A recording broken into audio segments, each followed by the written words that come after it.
We all have dark periods in our lives. We all face difficulties that seem insurmountable. We all encounter setbacks. And when we do, we're often tempted to throw in the towel.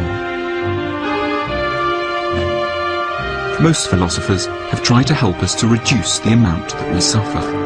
They've offered consoling advice on how to make the pain go away.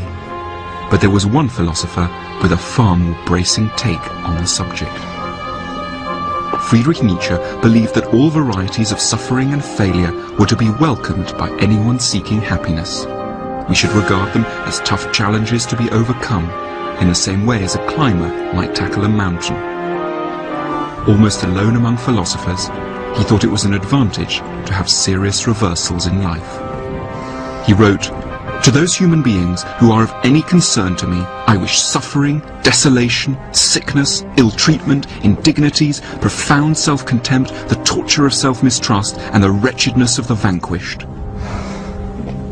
And to understand what Nietzsche meant, it helps to scale one of his favorite mountains, Pitzkorvatsch, high in the Swiss Alps.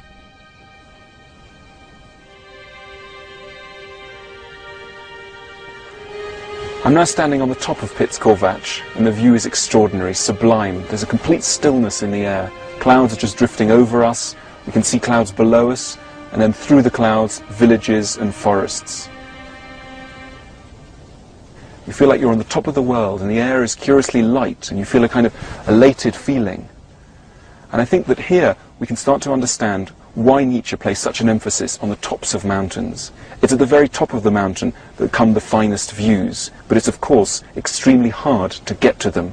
And this is symptomatic of his view that to reach anything that's worthwhile, to reach anything that's valuable, you have to go through an extraordinary amount of effort.